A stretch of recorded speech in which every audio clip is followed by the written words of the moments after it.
Et j'en viens à la suite de la mission Apollo 17, le voyage sur la Lune. Nous allons faire le point. Dans environ 3 heures, Cernan et Schmitt vont commencer leur 3e et dernière marche sur la Lune. Leur précédente marche, c'est-à-dire la 2e, a duré toute la nuit dernière. En effet, ici je parle en heure de Paris, elle avait commencé un peu avant minuit et s'est terminée après 7 heures ce matin. Elle avait duré 7h37 minutes. Cette marche a présenté un intérêt exceptionnel. En effet, les 2 astronautes américains ont découvert sur le flanc de la montagne où ils travaillaient plusieurs roches qui semblent tout à fait nouvelles.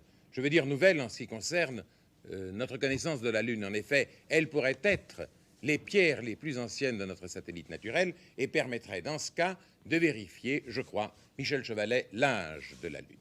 C'est une supposition que l'on peut faire et Michel Chevalet maintenant va vous dire sur les images ce qu'il en pense. À vous, Michel.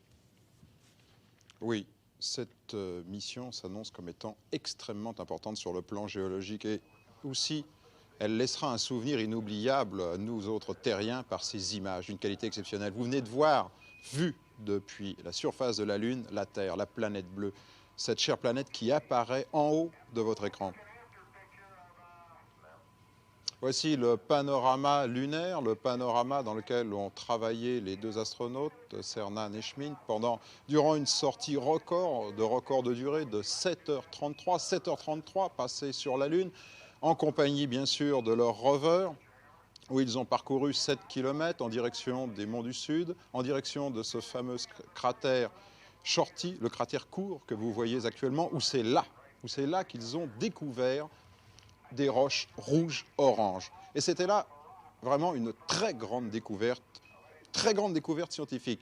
Il faut vous dire que Cernan est un géologue, que Cernan a entraîné jusqu'à présent tous les équipages d'Apollo, et pour lui c'était la récompense ultime. Alors inutile de vous dire que sur la Lune, il a mis les bouchées doubles. Et en voyant ce sol orange, il exultait. Il exultait car qui dit sol orange, qui dit couleur sur la Lune, dit forcément des dépôts, des sels métalliques. Or, sur la Lune, vous savez que la Lune, elle est triste, elle est grise. Il n'y a pas de couleur. Il n'y a pas de couleur parce qu'il n'y a pas eu de chimie comme sur la Terre. Ça signifie donc que sur la Lune, il y a une chimie. Et pour y avoir une chimie, il a fallu qu'il y ait de l'oxygène et qu'il y ait de l'eau. D'où peut provenir cet oxygène et cette eau? Eh bien, simplement de fumerolles qui provenaient de volcans. D'où l'intérêt de cette découverte que vous comprenez maintenant. Cernan et Schmitt semblent, mais il faut toujours être prudent, bien sûr, il faut attendre les analyses au sol, semblent avoir découvert ce que l'on cherchait depuis le vol Apollo 11, c'est-à-dire des traces de volcanisme. Vous voyez là Schmitt qui procède à un carottage du sol de la planète. Vous savez, et je vous l'ai expliqué hier, qu'à l'aide d'un carottage de la planète avec Apollo 15, on avait mis en évidence dans la poussière de la Lune, on avait mis en évidence que le Soleil se déplaçait dans la galaxie, qu'il passait d'un bras à l'autre de notre galaxie en 200 millions d'années. Et regardez ces images, elles resteront inoubliables.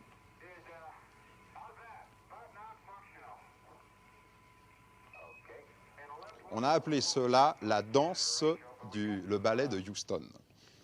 Michel Chevalet, demain, en exclusivité pour 24 heures sur la Une, nous aurons un invité de marque.